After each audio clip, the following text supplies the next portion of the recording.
नमस्कार बंधु मैंने आपण मानक आम चैनल को स्वागत।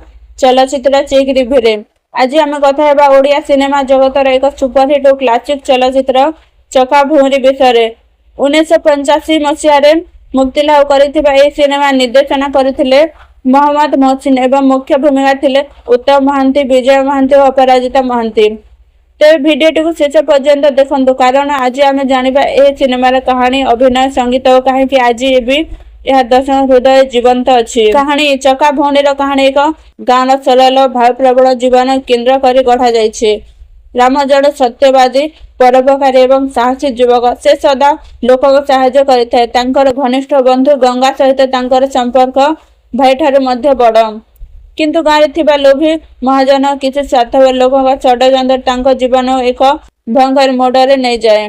यार माध्यम अर्चना प्रेम, पारिवारिक संपर्क, भूल बुझामणा और विश्वासघातक घटना गुड़िक कहानी को आहरी रोमांचक कर दिए। शेषर सत्यर विजय हुए ना मिथ्यार। राम और गंगा बंधुत्व रक्षा पाए कि यह जानापी सिनेमाटी देखा पड़ो। अभिनय कथा कहले उत्तम महांती राम भूमिकार असाधारण परफॉर्मेंस देइछन्ति। तांकर सरलता, भावना, संघर्ष से खूब सुंदर भावे पर्दार उपस्थापन करिसंति। विजय महांती गंगा चरित्र दमदार अभिनय करिसंति। तांकर चरित्र भावनात्मक दिग को खूब प्रभावित करे। अपराजिता महांती मध्य तांकर सुंदर अभिनय द्वारा कहानी आहरी जीवंत करिसंति। ए फिल्म गीत गुड़िक आज अनेक दर्शक मन में रही। गीत और संगीत कहानी सहित सुंदर भाव मिशि जाइए, जहाँ फिल्म भावना को आहरी गभीर कर देइछि। भल दिग दमदार कहानी, उत्तम महांती और विजय महांती अभिनय, भाव प्रेमण मित्रता प्रेम कहानी, ग्रामीण परिवेश सुंदर चित्रण, सराहनीय संगीत।